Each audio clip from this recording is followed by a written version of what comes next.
uma coisa que me incomoda muito são esses termos que são criados hoje em dia de lugar de fala, apropriação cultural, essas coisas de limitar o debate logo, de você matar logo de cara, assim, de você não poder nem emitir opinião porque você não tá dentro dele. Existe alguma... No começo era uma coisa que começou como uma coisa boa e depois veio pra isso? De onde vem isso?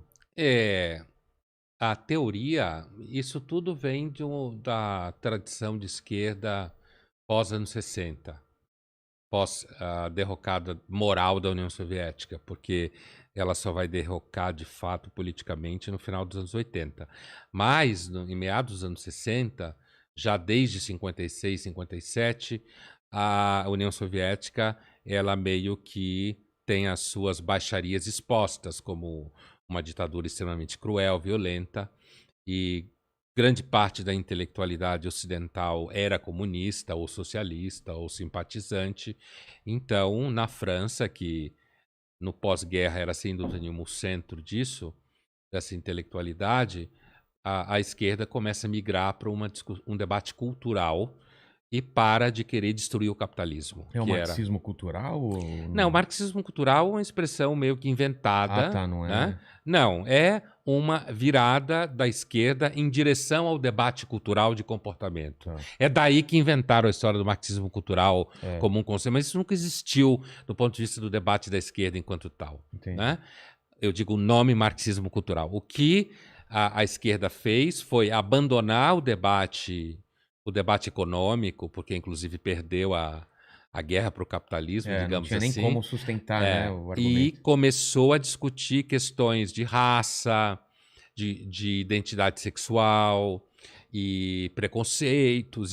Isso é que a gente Mas foi chama de uma coisa questões pensada culturais. ou surgiu Ah, não, isso? não, isso foi Alguém pensou isso? pensado, isso foi É? pensado. Isso foi pensado primeiro pelos franceses, né? E depois pelos americanos, onde os franceses, inclusive, fizeram muito sucesso. Bom, e aí surge, aí falando do que você disse especificamente, essa coisa do lugar de fala é uma teoria chamada de interseccionalidade, que é uma teoria que diz que existem vários níveis de opressão, porque o que a esquerda cultural fez foi deslocar o debate da opressão de classe econômica para o debate da opressão política enquanto tal. Então, Ah, brancos tá. oprimem negros, homens oprimem mulheres, heterossexuais oprimem homossexuais, certo? Então, Certo. você faz uma teoria segundo a qual existem vários graus de opressão e vários grupos oprimidos. E aí, quando você produz uma intersecção entre grupos de oprimidos, então essa pessoa tem lugar de fala. Imagine, por exemplo, um negro gay. Tá, Então ele tem lugar de fala como negro e como gay, tá. porque são dois grupos oprimidos. Mulher lésbica, ela tem lugar de fala como mulher oprimida pelo homem e lésbica oprimida pela heteronormatividade, como eles falam. Então, nessa teoria, quem não tem nenhum lugar de fala, porque é só opressor, é homem branco heterossexual. Se você é uma mulher branca heterossexual, você tem lugar de fala como mulher, mas não como branca nem como heterossexual. Entendeu a lógica? Entendi. Então, quando se fala você não tem lugar de fala, significa, olha, se você é homem, heterossexual e branco, cala a boca, porque tudo que você fala é É? opressão. Quando você respira é opressão. Então, essa é a teoria do lugar de fala, que é uma teoria que é fácil de compreendê-la do ponto de vista da história e tal, mas na prática ela se transforma na universidade em formas de censura, de você não É um poder... limitador do debate, É um né? limitador, claro, mas debate é um fetiche. Na É? universidade não existe debate. É Não um existe? fetiche, não. Mas por quê? Porque o que está em jogo é você garantir financiamento para sua pesquisa, Ah, aluno, sustentabilidade política dentro da instituição. Então, a ideia do debate pode acontecer numa sala de aula. tá. Pode acontecer numa sala de aula, você ali discutindo com os alunos e tal. E aí pode acontecer. Mas debate entre pares, entre colegas, não. Só se eles estiverem se odiando e estejam querendo usar o debate para acabar com o outro. Ah, tá.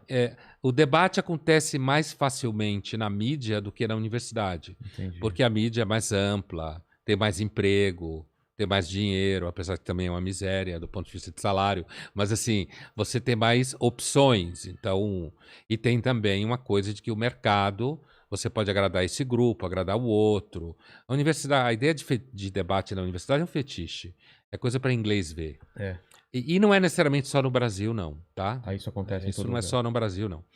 Agora, a apropriação cultural, ela, que também está dentro do mesmo guarda-chuva de teorias, É a mesma teoria, o né? princípio é o seguinte: se você é branco e você usa um acessório afro, negro, você não pode, porque como você é opressor, e quando você usa um acessório, algum símbolo, algo que seja da cultura afro, você está se apropriando culturalmente de um elemento que é de uma cultura que já é expropriada. Foi escrava, explorada no capitalismo. Mesma coisa com relação a índio, por exemplo. Você é branco e se você usa uma roupa de índio no carnaval, como alguns anos aconteceu com alguma artista famosa, que eu não lembro Ah, é mais, verdade, ela que saiu se vestiu de fantasiada. índia, caíram de pau em cima Alessandra dela. Negrini. Alessandra Negrini. Então, caiu de pau em cima dela. É o mesmo tipo de lógica. Agora, se você vem de uma cultura oprimida e você usa um elemento de cultura opressora, aí não é uma apropriação cultural. É por isso que tem gente que fala, por exemplo, então eu não posso usar, sei lá, um cabelo rastafari, porque é de cultura afro-jamaicana e tal. Então os negros não deveriam poder tomar vacina, porque foi inventada por brancos. Mas, segundo a teoria, a apropriação cultural só funciona De na cima pra direção baixo. do opressor, de cima para baixo, exatamente. Ela só funciona nesse sentido.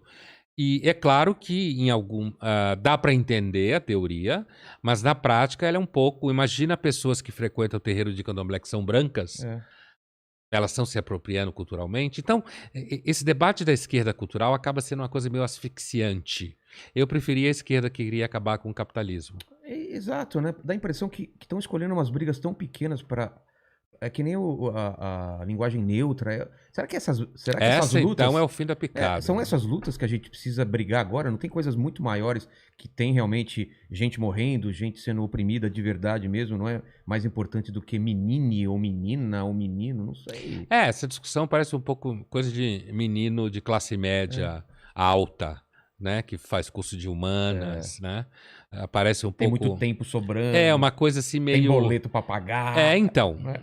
Eu sempre fico com uma certa suspeita disso daí. Agora, é claro que você tem... Eu lembro de um caso na Inglaterra, alguns anos atrás, que você tinha um grupo, meninas que foram usadas em festas, Ah, sim. menor de idade e tal, e isso foi feito num grupo de imigrantes na Inglaterra, de um grupo específico, e isso ficou rodando um pouco mais de 10 anos, porque havia toda uma preocupação da polícia não ser acusada de ser preconceituosa e tal. E se você perguntar para muitas feministas inglesas de então, ou mesmo não inglesas, brasileiras, por que o movimento feminista não foi para cima disso, você pode escutar coisas como a aplicação da teoria da interseccionalidade. Então, se o grupo etnicamente é muito oprimido, então você não pode, mesmo sendo uma questão que toca mulheres, criticar esse grupo. Nossa, que absurdo Então isso. vira uma espécie de geometria paranoica. Parece um jogo assim. quem pô. Pedra ganha da tesoura, a tesoura ganha do papel. Então, não é? só que no cenário de paranoia, né? Mas o problema é que ninguém sabe. O capitalismo não tem competição, né? Como assim? Não tem sistema. O socialismo visava superar o capitalismo com produção econômica e faliu. Faliu, né? Então, não tem muita opção, assim. Ah, não tem outra coisa que surgiu Não que tem possa outra bater. coisa. Ah, entendi. Não tem como você superar o sistema capitalista de produção de mercadorias então acaba virando essa coisa. Então a decisão foi democratizar a democracia, acabar com opressões que não são da ordem do capital, como se fala, opressão que é da ordem cultural, ou da ordem de comportamento, opressão da ordem racial, e tudo se mistura, porque tudo bem, você combater o racismo, está valendo. Agora, de repente você dizer que um grupo tal não pode frequentar uma religião X, então fica complicado o problema. Isso que eu quero dizer, você acaba ficando uma geometria paranoica, porque... A palavra é essa mesmo, é paranoico. Você tem que ficar montando, isso eu posso falar, isso eu não posso falar. Então você vai... isso já está contaminado na nossa linguagem, com as redes sociais ficou pior, quer dizer, se eu vou falar alguma coisa, eu tenho que pensar 1000 vezes a palavra que eu vou usar para que isso não seja interpretado de uma forma tal. Então você acaba evitando determinados debates, porque inclusive enche Até o saco. assuntos. É isso aí, porque enche o saco. Eu, como comediante, tem gente que fala que eu não posso nem falar de alguns assuntos. Como se tivesse algum assunto que não pode ser falado, entendeu? Acho tão estranho isso. Mas é isso mesmo. É. Principalmente se você é homem, branco, heterossexual. Não, e pra você deve sentir isso a cada vídeo que você faz, porque são vídeos amplos, falando de feminismo, de outras coisas, que é como você falar por um ginecologista que ele não sabe nada do corpo da mulher. Não, quem é você pra falar do corpo da mulher? Fala, eu trabalho com isso, entendeu? Então, um pensador... Ou eu gosto disso. Eu gosto disso, mas no seu caso, eu penso sobre isso, quero falar o que eu penso. Não sei se eu tô certo ou errado, mas eu quero trazer pro debate. E parece que nem isso pode, entendeu? Isso tem a ver com a teoria do lugar de fala, né? Exatamente. Mas é que eu... primeiro eu comecei na carreira da mídia antes das redes sociais pegarem fogo. Eu comecei a escrever na Folha em 2008, sistematicamente. Eu escrevia antes na Folha, no Estadão, mas a coluna em 2008, exclusiva. Então, assim, as redes sociais ainda não eram o que são hoje. Mas, na época, era muita carta para a Folha, abaixo-assinado, gente querendo que eu perdesse o emprego. Hoje, com as redes sociais, as pessoas acabam ficando mais vulneráveis. Mas, como eu não sei o que acontece nas redes sociais... Você não controla suas redes, deixa alguém... Não, quem controla é a DOCA, então é uma empresa. Você está muito mais perto da felicidade do que a gente. Então, você sabe disso. Nesse aspecto, inclusive o Taz uma vez disse que minha relação com as redes sociais era uma relação de sexo seguro. Ele usou essa expressão. Muito bom. Quando a gente estava conversando num programa. Então, assim... Então, eu não sei o que acontece nas redes sociais. Isso é muito bom. É o meu sonho. A Camila é que sabe, eu não sei. Mas eu tô progressivamente também me afastando cada vez mais. Então, profissionalmente, hoje é difícil você pensar certas linhas de negócio sem estar presente nas redes sociais, né? Então, você acaba ficando presente sem nenhuma postura ativa, se você não está. Mas eu entendo que o melhor para quem pode fazer isso, por uma série de fatores, é você ter as redes sociais profissionalizadas. Exatamente. E não ter vida privada em redes sociais. Isso é a minha maior dúvida. Onde colocar essa linha limite? Porque quando você começa a expor parte da sua vida pessoal, parece que é uma avalanche de sempre querer mais, mais e mais. E as pessoas hoje têm essa dificuldade de, principalmente as pessoas públicas, vou colocar o meu exemplo. Eu não quero expor tudo e eu não sou obrigado a expor tudo. Mas você percebe pelos números, e eu acho que as redes sociais elas incentivam isso, de quanto mais você coloca coisas pessoais, mais suas redes crescem. Isso é um problema, porque... E isso é business, né? Porque rede social é marketing digital, né? Porque as pessoas sempre gostaram de fofoca. Exatamente. Todo mundo gosta de saber quem transa com quem não transa com ninguém, quem ganha tanto, onde tá, para onde foi, o que come, o que faz no final de semana. Do meu ponto de vista, levando-se em conta uma série de facilitadores, eu acho que não deve ter vida privada nas redes sociais. Zero. Nem aniversário disso, nem aniversário daquilo. Nem esse ponto. Nada. Agora, que era como antes, hoje é muito difícil. Hoje é muito difícil, inclusive, quando você fala de pessoas mais jovens, que já cresceram, não é à toa que o nome é social media, né? Redes sociais, já cresceram numa sociabilidade mediada pelas redes sociais. Exatamente. Então, é mais ou menos como se você dissesse, eu acho que as pessoas não devem falar no telefone. Isso. Entendeu?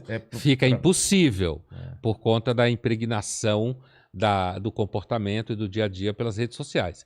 Então, eu sei que é difícil e impossível, mas por isso que eu falei, levando-se em conta certos facilitadores, me parece que, principalmente, quando você tem vida pública, exposição pública, não deve ter zero ou perto de zero de conteúdo de vida privada nas redes sociais.